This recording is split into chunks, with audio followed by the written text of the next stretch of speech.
But when it's a gift, when our salvation's a gift given to us, our cooperation with God is out of love, because he's like, follow me, right? And so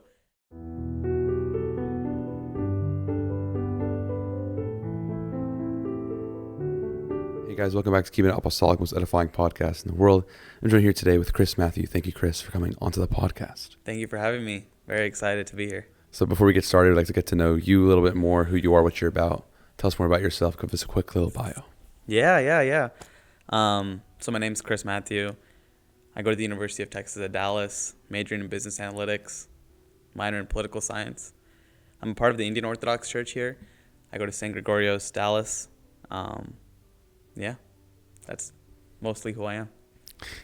Well, thank you for coming onto the podcast. We'll talk a little bit more about your faith, your growth in the faith, as well as the Indian Orthodox Church, just because I'm a little bit interested. So we'll start with the Indian Orthodox Church stuff, just because I want to learn a little bit more about your faith. Describe to me the Indian Orthodox Church. I know that's such a very open-ended question, but Yeah. So forgive me if I'm wrong for any of this, but in the Indian Orthodox Church, started by St. Thomas, AD 52. He came there, established 7.5 churches. That's what the story goes, is that I think the half church is considered like a chapel. And from that point, the church grew and went through persecution back and forth. And we were very influenced by the Syriac Orthodox Church. So the Syriac Orthodox Church plays a big part in our service. I think we were talking about this before the podcast, but even in our service, we still use Syriac. When we say glory be to the Father, Son, and the Holy Spirit, we can say that in Syriac. And so we have different small parts, but today most of the service in America is in English and in Malayalam, which is our native tongue back in Kerala. We're part of the Oriental Orthodox community. I have a lot of good friends who are part of the Coptic Church. So even in our service, we talk about Athanasius and Cyril. So growing up, or as I got a little bit older, I always thought about how, like, my grandmother or my grandfather 2 generations ago, if they wanted to think about Cyril or Athanasius or how they potentially like experience liturgy and services, they could just imagine. But nowadays, like, being in America, I could just come to your church and I can see how beautiful the different services are. And so,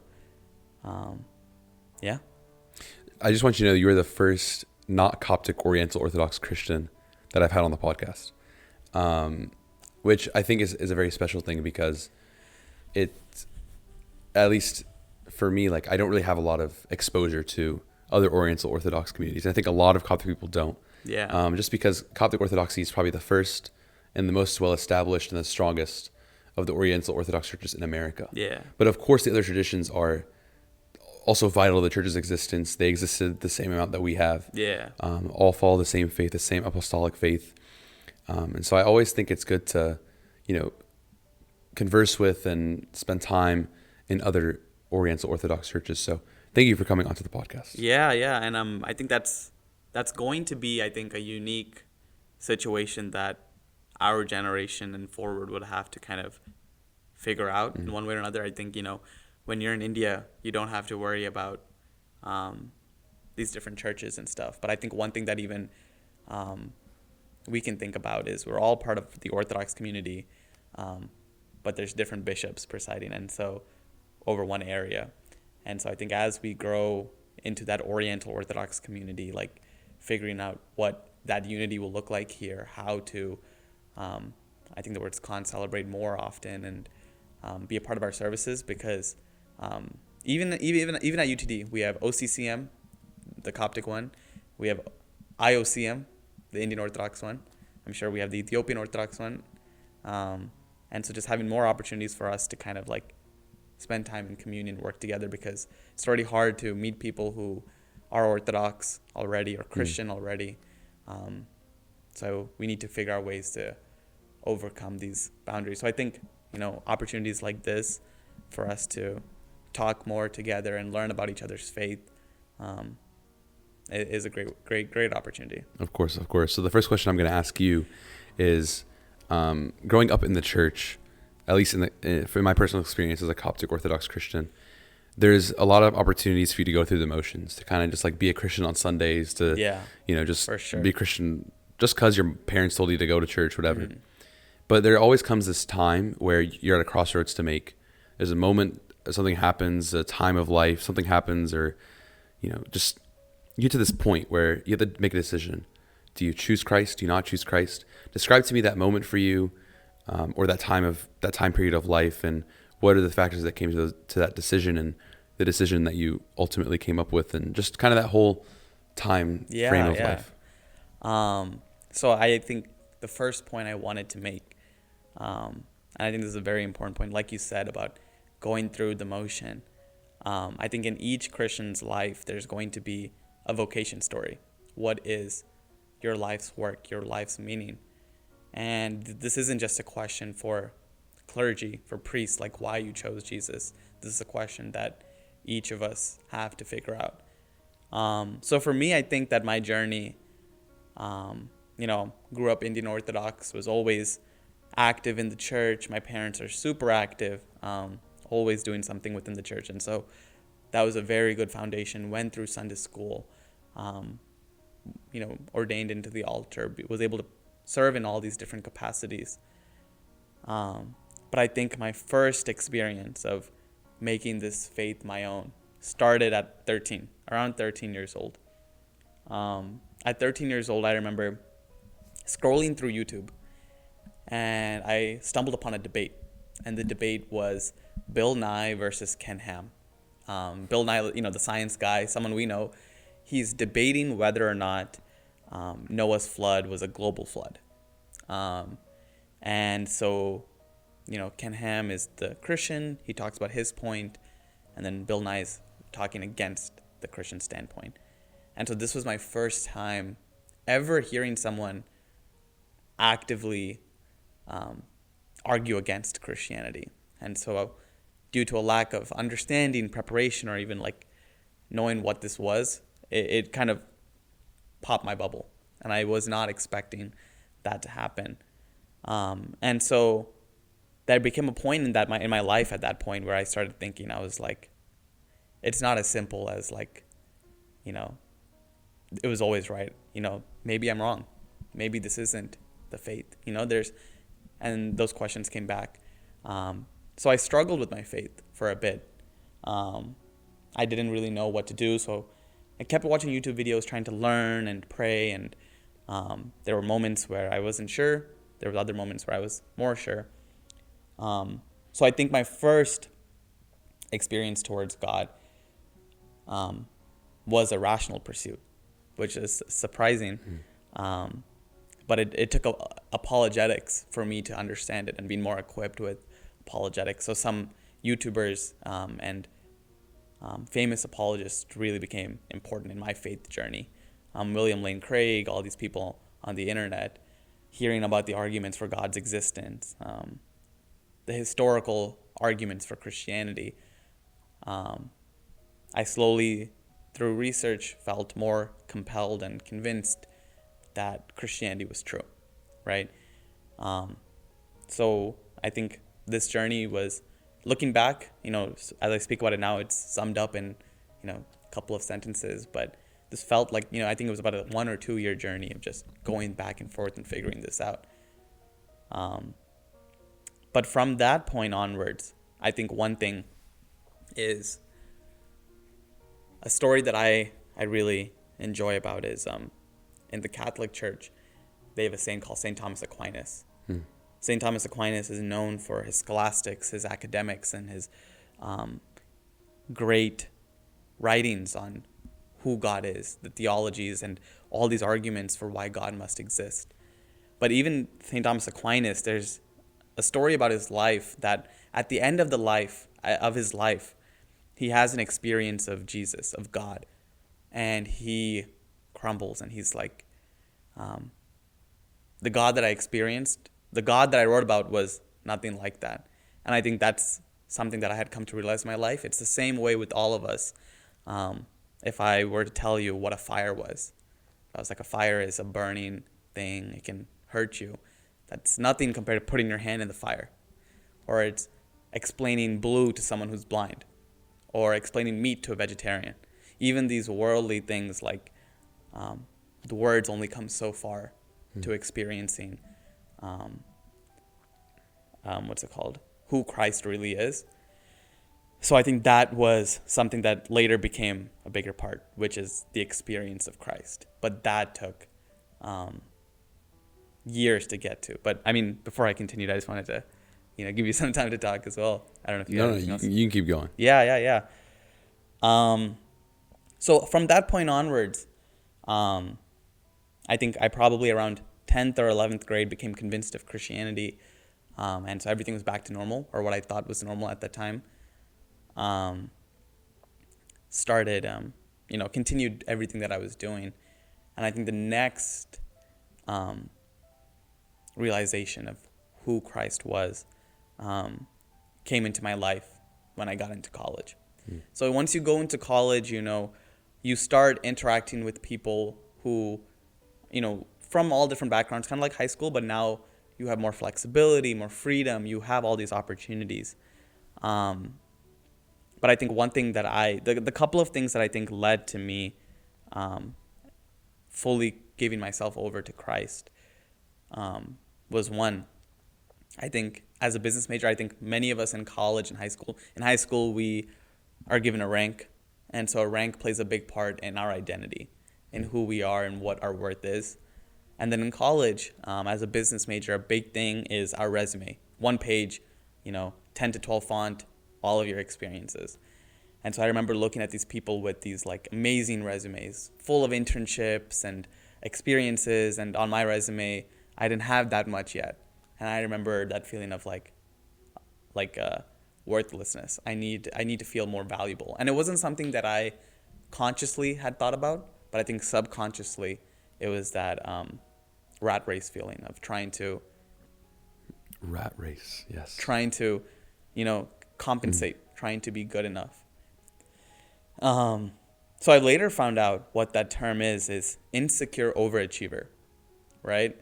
You meet a lot of people who are very well accomplished, but it's never enough because what they're trying to fill, the vacuum that they're trying to fill, is a God-sized hole for purpose, right?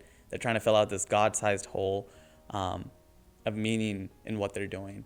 But every accomplishment, every accolade, every time they get it, they realize it's not enough. It's not enough. And so for me, what that realization was, for business majors, internships are very important. And not just any internship, but getting good internships, big internships. So I was a freshman, finished up my freshman year, didn't have an internship lined up. I remember working that summer, just retail job. I was working at Walmart. But I was like, okay, I'm going to prepare myself so that for this next upcoming year, I can have an internship lined up. And not just any internship, I'm going to aim for the top. I'm going to try to get something that's really good. So I spent that entire summer preparing for it, networking. I remember doing a lot of interview preparations so that whenever the opportunity would rise, I would be ready. And so sophomore year comes, I get an interview. I'm interviewing with Capital One at the time, get the offer. And I remember that feeling from that offer for 1 hour. It was ecstasy. It was so exciting that my work for so long would pay off. But I realized after that moment, it kind of wore away.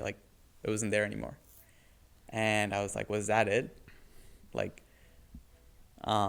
was really driving me for this purpose? And I realized it wasn't a higher purpose. It was to kind of fill a void of identity, of meaning. And so that took me on a journey of I was Christian, but like you said, going through the motions and not fully understanding what it means to be a Christian.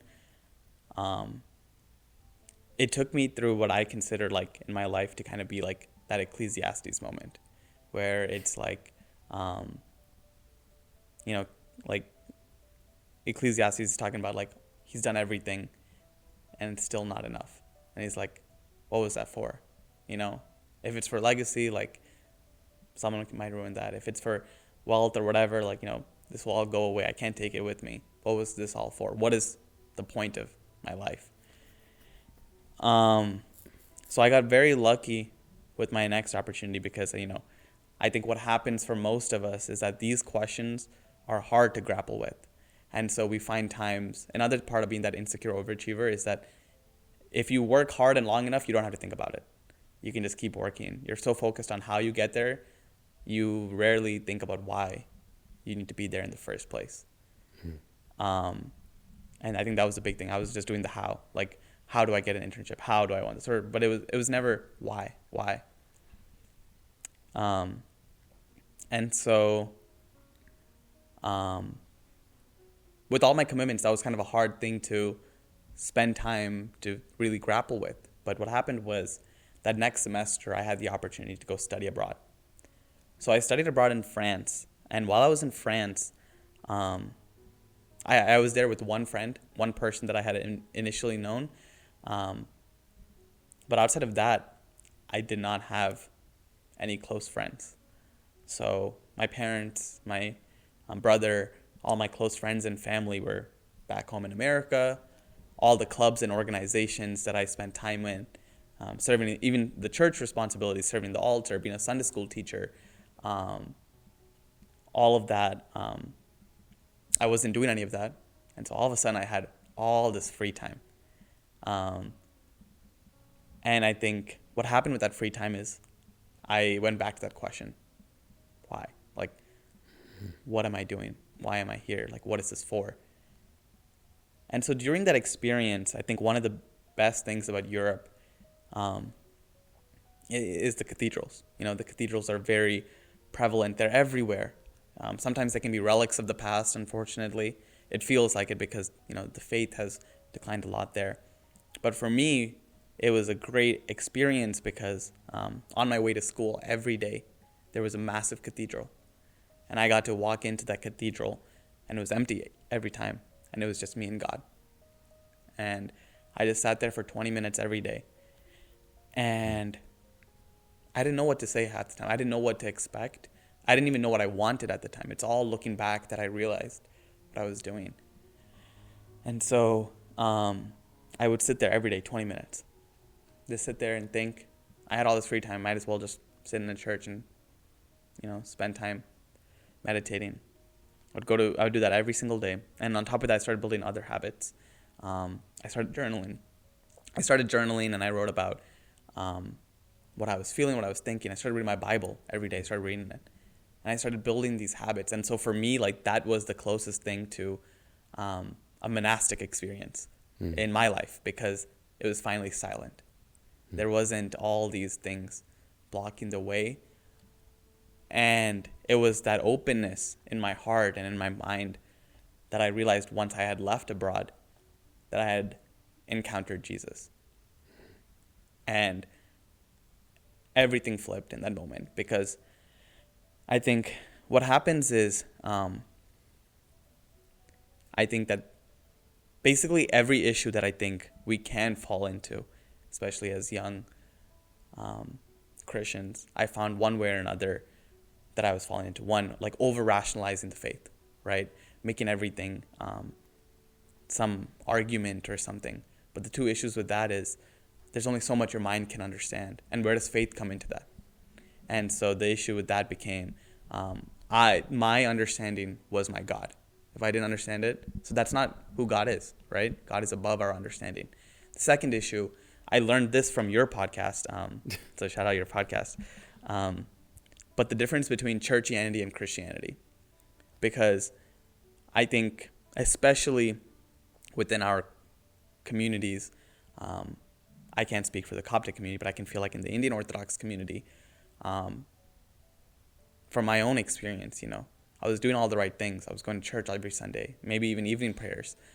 I was serving in the altar. I was a Sunday school teacher. I was on retreat committees. I was on, serving in so many different capacities. But it came back to this idea, like, was I serving the house of God or the God of the house? Are we event coordinators or are we disciples of Christ, right? If we're simply event coordinators, one day we can host a retreat, but the next day we can host a party, right? If that was the only thing that we built out of it. And so I came back from abroad, and what I realized was, I don't know why this took me so long to realize, but Christ is a person. And this is a simple truth, but if I asked you about how you loved your friends or your family, right? You have that desire in your heart, right? That love for him, that experience that drives it, right? But what you're loving isn't, I guess, it's not the essence, it's the person. Like if I were to talk about my father, right? I don't love him because he's a man, because he's father, but because he's Prasad, my dad. That's his name. That's him as an individual. And so I think with our relationship with God, we can think of God as simply this, sometimes maybe it's a genie, a judge, but we might forget that it's Jesus, and that person of Jesus who we should love. And so I think once I fell in love with Jesus, it changed everything, and it became my why. My why was to follow Jesus, to live like Jesus as the model and the example of who we should be. Because he loved us, I can love now, I think it's the person of Jesus that makes love possible. I think even when you look at different faiths, other religions, when you're working your way towards God, all of your actions become transactional because it's either out of the desire for a reward of heaven or the fear of hell. And everything, that'll be in the background of everything. But when it's a gift, when our salvation's a gift given to us, our cooperation with God is out of love because he's like, follow me, right? And so that's where I think true love can happen, because it's because of his unconditional love, because our buckets can always be full through his love, that we can pour out endlessly without losing out on our bucket. And so that kind of is my story to Jesus. I honestly don't even have words to. First off, beautiful story. I don't have any words to even say after that. There's a few things we'll talk about a little bit more in detail. The first thing, we'll go all the way back. You're talking about how your initial moment with Christ was like a rational moment, and I think honestly that's a case for a lot of people. I know in the Coptic Church a big thing is hymnology. Like there's a saying that if like saying to the parents, like if you keep your kids close to the hymns will be close to them. In the sense that like even in those times like high school, college, people tend to stray away or like take a step back. The hymns will always be in the back of their minds. They will always have that in the back of their minds and always be bringing them back to it. And in the same way with that rational thinking is the same way, because you now have that the logic and you're equipped from a rational perspective of, no, like this is right. So no matter what you do or no matter what you try to convince yourself of, you know what's right and you know what's wrong. Yeah. And so it's always playing in the back of your mind. Yeah. So I think there's something called like spiritual love languages, right? So you have like scripture, some people like saint stories, some people like hymns, some people just like the liturgy, some people personal prayer. Yeah. But like, obviously they're all important. Yeah. But everyone has their thing, and it always starts with something. Yeah. Like for me, that was hymnology. Like hymnology is what got me really into the church, what really kept me in the church through middle school, high school, and then the intellectual pursuit of Christianity, which is the whole reason for this podcast being an Orthodox podcast, followed. And that also came with scripture, and that came with apologetics, that came with patristics, that came with all these different things. And so I think it's beautiful how you can watch how God works in the ways that he lets people work. And it's like everyone completes each other. Yeah. Yeah. I was just going to say, I think just quick point off of that. That's the whole story of the body of Christ, of what we were. I think if I was the knee and you were the elbow, if the knee tried to be the elbow and the elbow tried to be the knee, we would both just fail at our tasks. And so we were just meant to do what we were meant to do. So like you said, I think that was a really good thing. I think I'll take that from you. Spiritual love languages. Yeah, it's actually, I got it from the podcast. Yeah. I don't know who said it, but it's somewhere in there. No, definitely. But I think that's such a beautiful concept. The Lord meets us where we're at. And there are also gifts that he gives us, because I think an opposite end issue is, I think for people who God gave this gift to, right? Whether it is that rationalization, like just believe won't be enough. They need a little bit more. So I think that like having that ability to answer these questions. I'm a Sunday school teacher. And one of the things I always tell my students is, ask me any question you have. Like anything you have, like who created God? Anything. Because at some point, those are the questions you will have. And what age do you teach, sorry? I've taught kindergarten, 5th grade, 6th grade, and now I teach 9th grade. Nice, perfect. Yeah. So I teach 9th grade now. But that's the one thing that I tell them, because I think what happens is, and I think what is really cool about podcasts like these and educational material is that, like you said, whenever we grow up in something, we take it for granted and we don't realize the value in it. And so I think that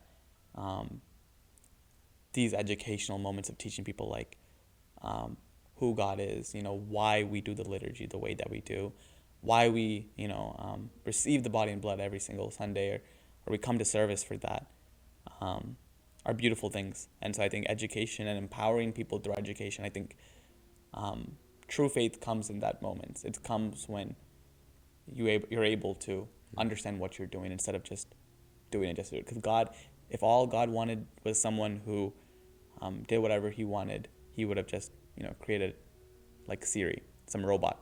But God wanted these free agents who loved him out of their own will. And their will comes from an understanding. And so I think we should continue to individually try to empower everyone for those things. You mentioned like learning about the faith and learning about Christ and learning about all these things. And it's one thing to learn, but like you said earlier in your story, it's a whole different thing to experience. Yeah. And for you, I mean, the experience you had is like that's amazing. Like the ability to live a pseudo monastic life. Yeah.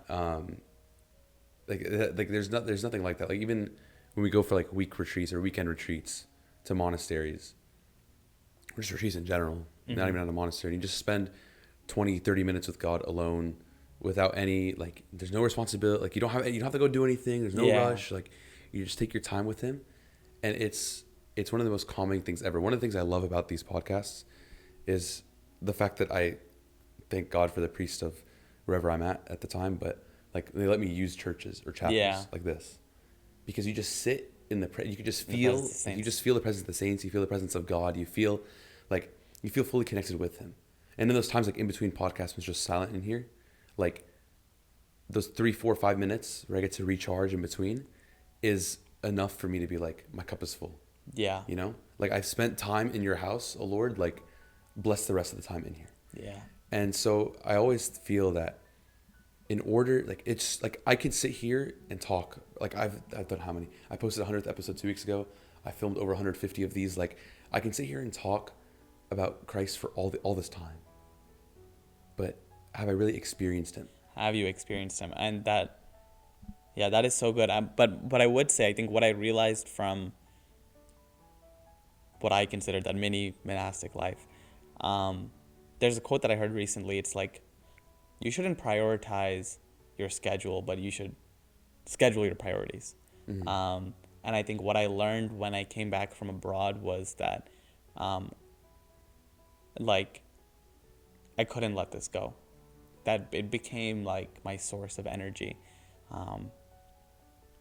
Because it is your source of energy. It is my source of energy. Yeah, it became my source of energy, and it was the fuel that I needed all this time.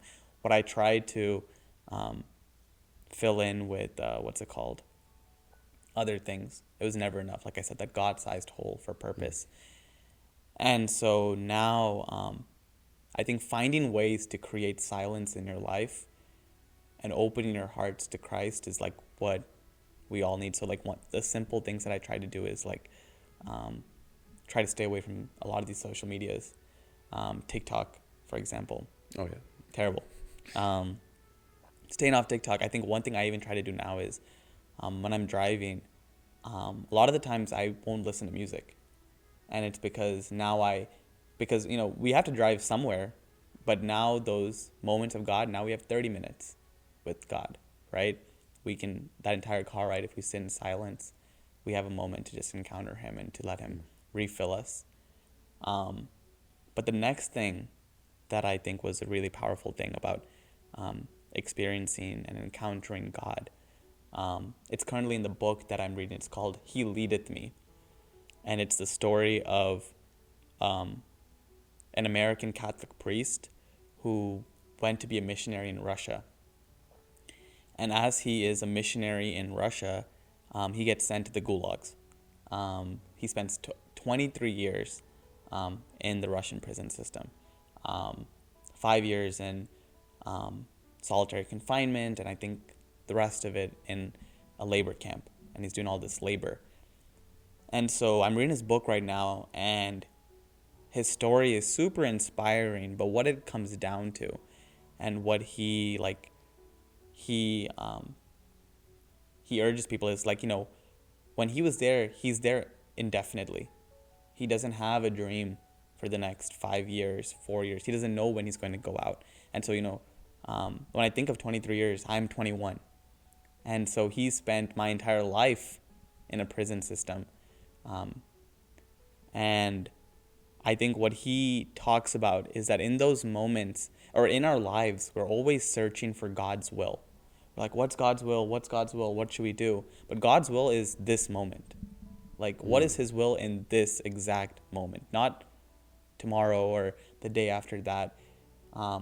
What helped him get through it was the two things of one, what today is God asking me to do? Not what is God asking me to do in this vague, abstract sense, but in all of our relationships, in the way that we speak, in the way that we talk, trying to live that out. Because when you take accountability of those moments, of those seconds, you realize like, oh, I can encounter God a lot more often than I think I can, or than I think. Like, it's not just at church, it's all these things. But the second thing, and I think this goes back to the Our Father prayer, is when the Lord tells us Our Father, he doesn't say, give us today our bread for the rest of our life. Give us today our bread for the rest of the week. Give us our daily bread, just for today. Because what God wants us to focus on is today, this moment, the present. Being sustained for that. Because if we can take it and be accountable of these small moments, we realize that like every single moment is an experience or moment to encounter God, to carry our cross. And I think once we do that, we start realizing that there are so many small things that we can improve on. Did I think the wrong way about this person? Could I have went an extra step to help this person?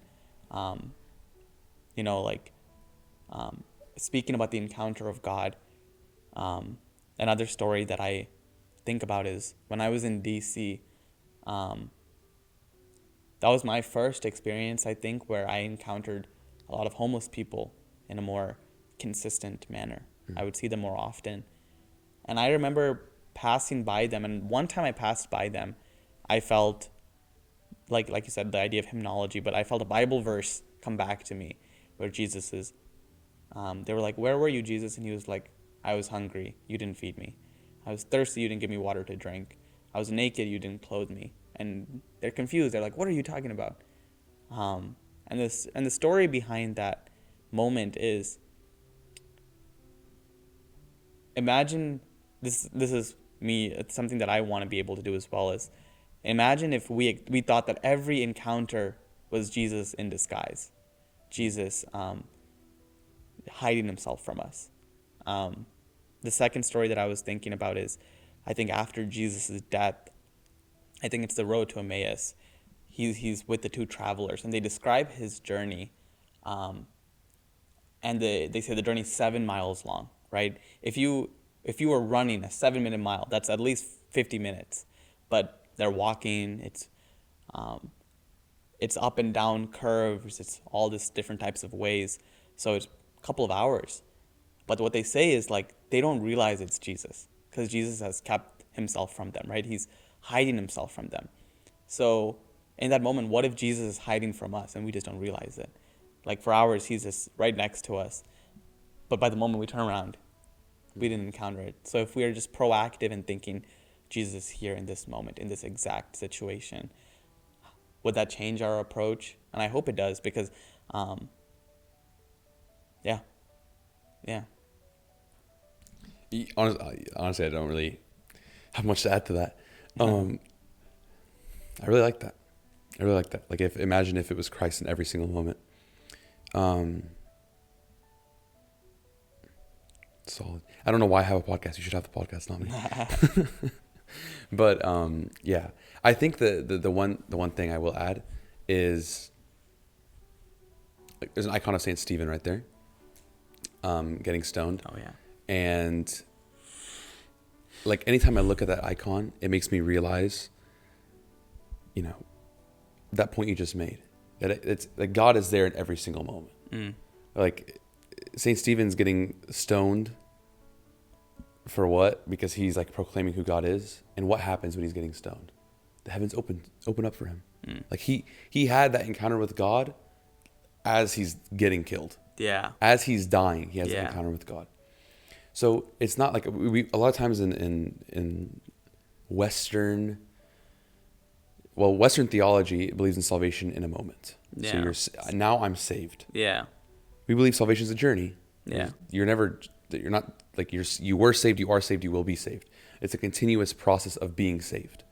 And so like you can encounter Christ in so many different ways at so many different times. You don't just have the encounter.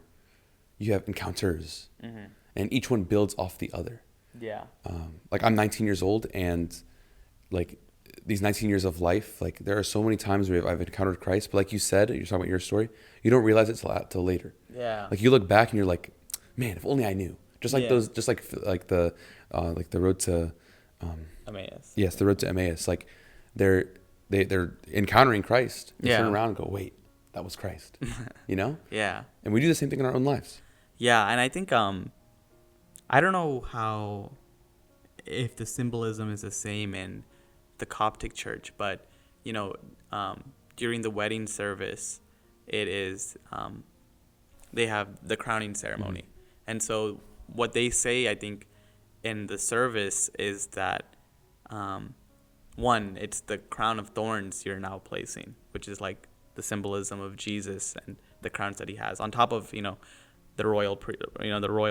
kingdom that they're creating between husband and wife. It's also the crown of thorns. But I think the second thing, if I remember properly, the crown you are wearing now is the same as the crown of the martyrs, because you're called to die today. I know, like, if my parents are watching this, they're going to be laughing because I don't die every day in so many instances. There's so many ways that I could be better in those things. So for sure. We all could definitely be better. And there's a saying that the advice you give is the advice you need. Yeah. And that's something that...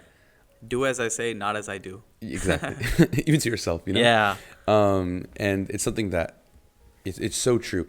Like, and it just goes back to show like how God works in your life through all these ways. Like even in your own speech, like the Spirit of God talks through you to you, And I feel like I'm the person that does this the most, because I have all these hours and hours and hours of me talking about Christ, talking about God, talking about, reading your Bible every day, doing your spiritual canon all the time. Like I also serve Sunday school, 4th and 5th grade. I tell these kids, pray your Egbeah every day, like the book of hours. Do I pray my Egbeah every day? No. Should I? Yes. And I tell them to do it every day. Like, what type of hypocrite am I, Yeah. Which one of the woe to yous am I? And so I always feel like, that conviction that, do something about your faith comes the most when you've encountered Christ. Yeah. So right now in our campus ministries, we are reading screw tape letters. Wow. Um, That's a deep one. yeah, it's a deep one. Luckily, we have a great community, great father there who helps us with it.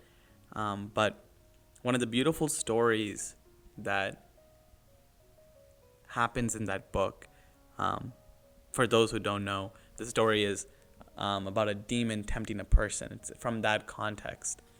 And so the demon is getting advice on how to tempt his patient, is what he calls it. And so this patient recently converts to Christianity. And so what happens is, what it talks about is what his idea of Christianity is versus what it really is. The devil or the So how the devil's going to take advantage of the fact that of the patient's perception of Christianity versus the reality of Christianity. And I think that's something that I've read the book before, but we just read through this chapter and I was like, wow, like I forgot about this. And what it talks about is when the patient goes to church and he looks around and he sees people and he sees them in their weakness, right? He sees the people who he might know is sinning and they're there. And he'll be like, man, what is this? Why are they at church? Like, what are they doing here? And so the point of what I was going to say is I think sometimes where I get caught up is when we see these saints, we're seeing an image of them in their glory. But what happens is two things. Life isn't as, beautiful as just this one still image. Sometimes it's painful, it's hard. And I think I take a lot of courage when I read the story of these saints to see how they've fallen into their own temptations, their own weaknesses. Because sometimes, we see bishops or priests and, the description that I use is that, or you looked at formed people and you forget, they're cake, but they were once cake batter.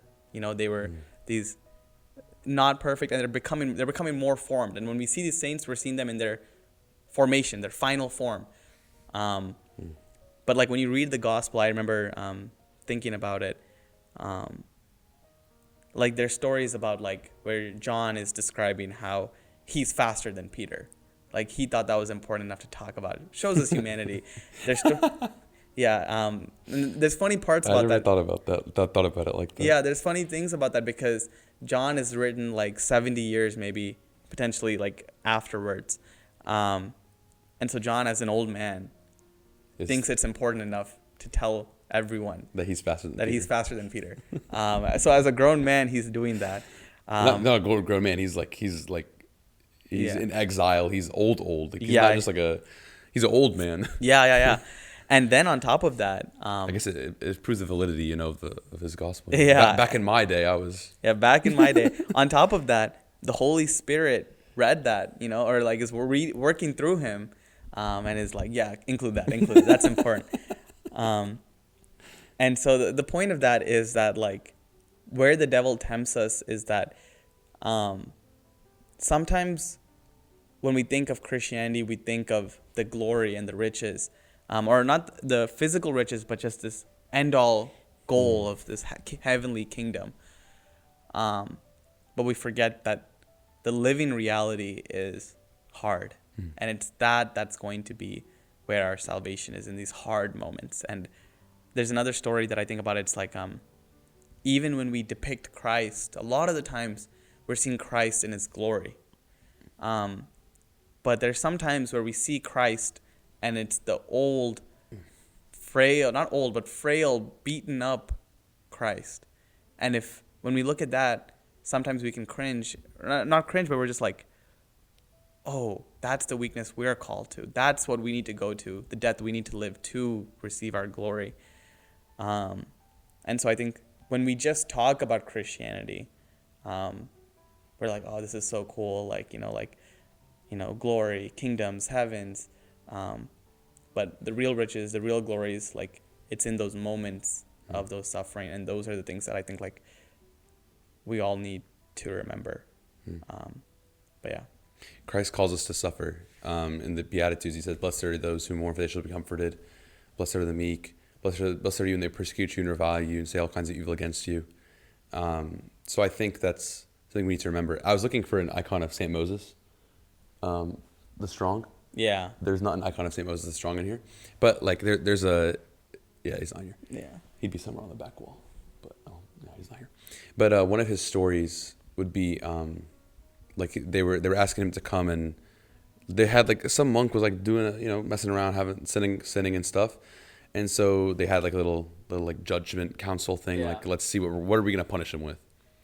So they asked Saint Moses to come, and Saint Moses is like, okay, fine, I'll come, and he comes walking in with a huge bag over his shoulders full of sand. And they ask him, like, what are you doing? Like, why you have this? And he says, these are my sins. And then he just walks right back out the door. And it's like, because like before he was like Saint Moses, he was Moses the gangster, Yeah.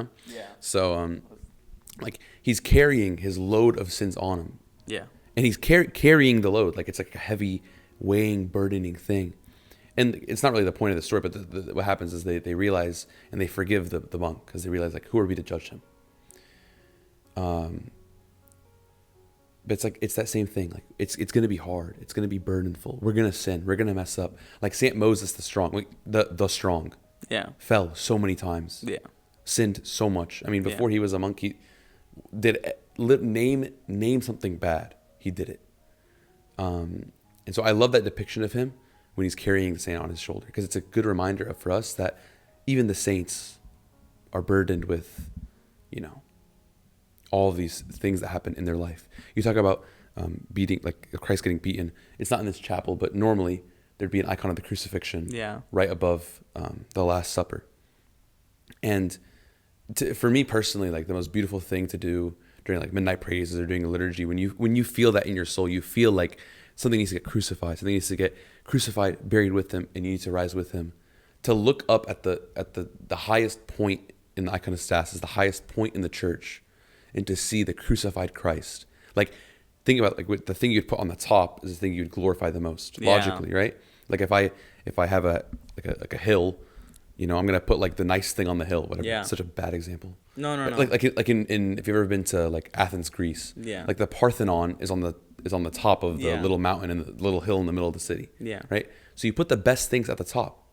We put the thing that we glorify the most. We put Christ on the cross as all the way the highest thing in the church. If you ever go to the outside of a church, like we're in St. Philip, it's here, Dallas right now, the tallest point of the church is a cross. The thing that we glorify is the cross of shame. Like yesterday, we're right now in the church, in the Coptic church, we're in the Feast of the Cross. Yeah. It's a 3-day period, Friday, Saturday, Sunday. So perfect timing, actually, to talk about it. But in the readings, we talk about the cross. And St. Paul writes, it was in the Pauline epistle yesterday, like the cross of the Jews is like a stumbling block. To the Greeks, it's foolishness. Mm-hmm. But to Christians, the cross is strength and power. I'm paraphrasing like crazy, just go with it. Yeah. But like the point is like to all these people, the cross is like foolish. Like dying on a cross, like you're King of Kings, you're Lord of Lords, the Creator of the universe is on a cross. Mm-hmm. Yes, like the cross is our weapon. That's in like the doxology of the Feast of the Cross. The cross is our weapon. The cross is. There's so many contemplations on the cross. Like the cross is what connects us to God, and like you do the sign of the cross, like us to God and us with each other. And there's two dimensions. Christ is in the middle, or the cross has so much theology in it. Like the Son is of the Father, came as the incarnate Logos for us, and the Holy Spirit took us from left to right. Like there's so many different contemplations about the cross and about its meaning and its purpose and its worth. But at the end of the day, we are not Christian without the cross. We are not Christian without Christ getting beat on the cross. And so we need to carry our cross with him, get beat with him, get crucified with him, get buried with him, but also resurrect with him. That's all I have. Yeah. No, it's very beautiful. And I think it's very, very inspiring and motivating to talk about these things. And I think like just because it's easy to talk about it now when we're sitting down. Of course. It's always easy right here, but when it actually comes down to those moments now, to have these useful reminders.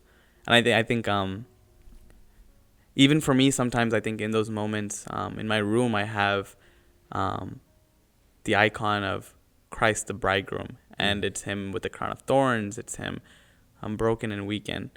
When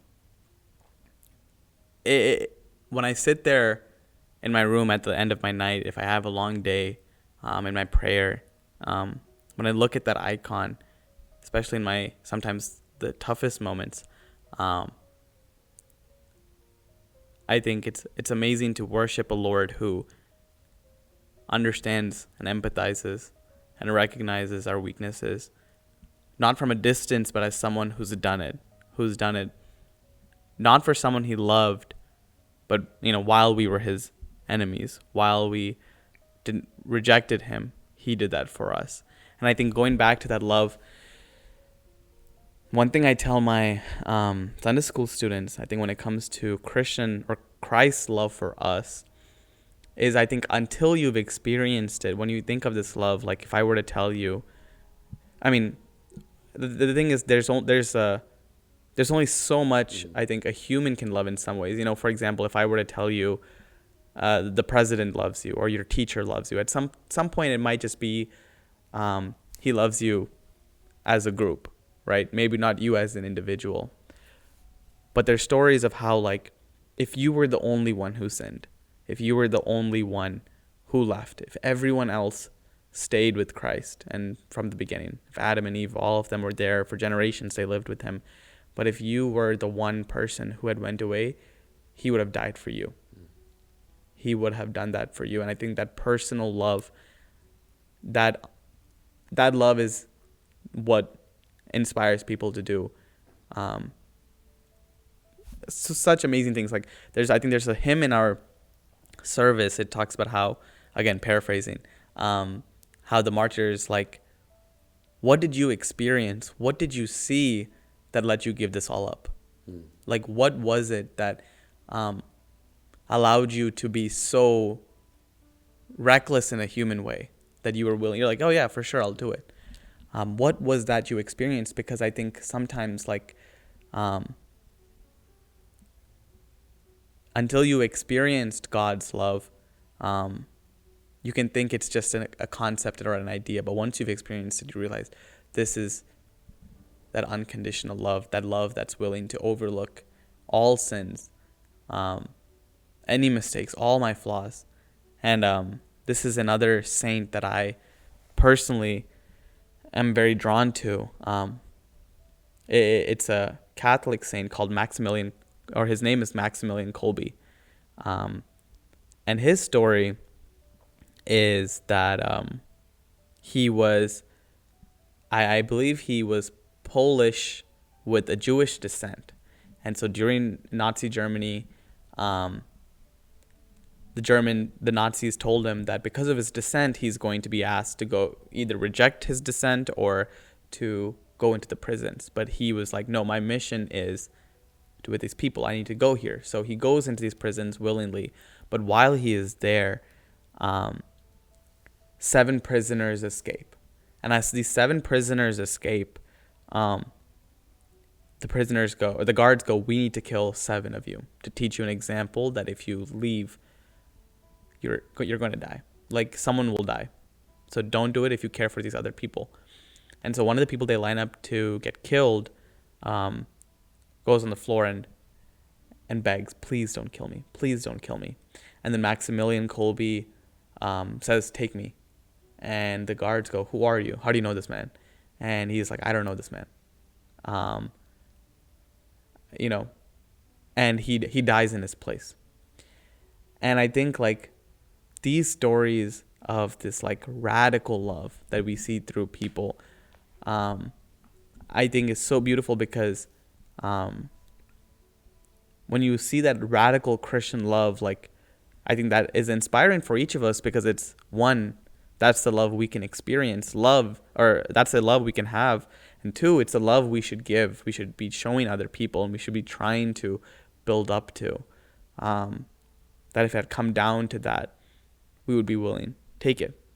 You can have it. Like, I have the Lord's love. That's all I need.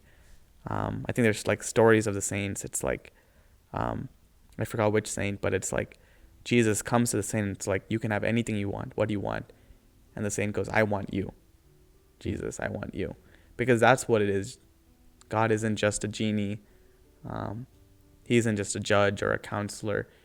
He is all of those. He's not a genie, but he's all these things. But more than that, he is our Father. And that love that we have for him. Like, I think we can easily make God's love different, but we should be loving God in the same way. Not in the same way, but, if we don't talk to our parents, or if we don't spend time with our parents or our family or our friends, do we really love them? Do we really care for them?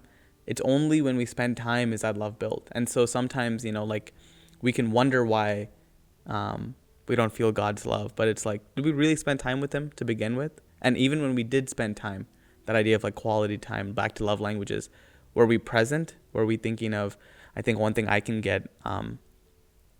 do quite often, sometimes while I'm praying, I'm thinking of my assignment that's due next, or I'm thinking about like, oh, when's, what I'm going to have for dinner, or, when service is long and I've been fasting in the morning, like, what am I going to eat after this?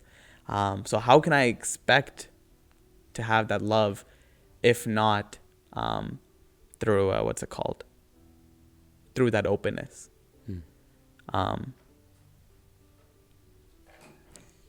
You're good. Yeah, and I think that's another thing. I think one thing that I think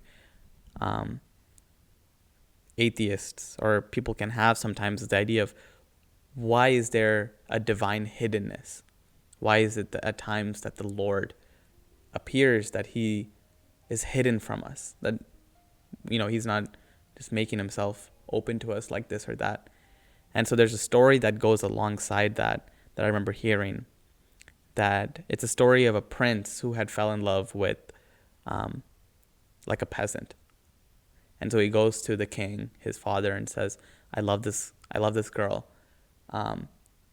But how can I make sure that how can I get her to love me?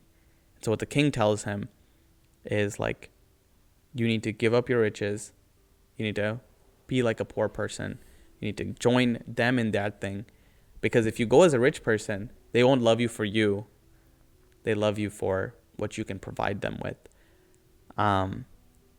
And so he does that. And that story shows like how much that prince loved this person. But just like that with Jesus, when Jesus comes time and time again, he doesn't come in that initial glory. He comes in that humility as an individual person, because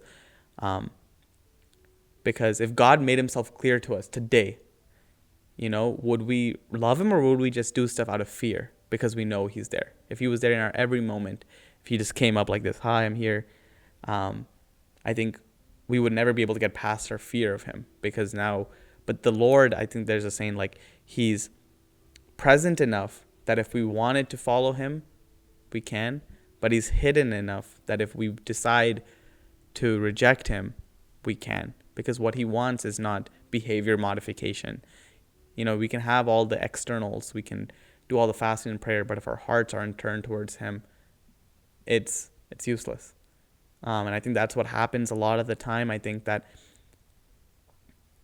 sometimes with our faith, sometimes, especially in Orthodox communities, or at least I feel sometimes, is that it can be a checkbox. Oh, I fast. I pray on Sundays. I go to church on Sundays. I might even pray every morning, every night. And we're like off the list. So I'm an Orthodox Christian, or I'm a Christian. But if we took a checkbox in any of our other relationships, I did this, I did that, you start realizing, that's kind of manipulative. So you're expecting something out of these things. You're like you're putting the cart before the horse. You didn't really, So I think that those type of things, avoiding that checklist mentality, like being present in that moment, learning to love that person. The story of I don't know if you've heard, but our relationship with God can go from slave to servant to son, where the slave does things out of fear, the servant does things out of reward, But that should not be the end goal. The end goal is sonship, who does things out of love for the Father. And that should be the goals of our lives. It's a perfect way to end it. Yeah. Well, thank beautiful. you. No, thank you. Thank you. I mean, this was I genuinely enjoyed this. Thank you very much, Chris. So thank you for coming on the podcast. Definitely next time I'm in Dallas or anytime you're in Atlanta, we'll do this again. Thank you guys for watching. Make sure to like, comment, subscribe, turn on post notifications. See you guys next week. Thank you.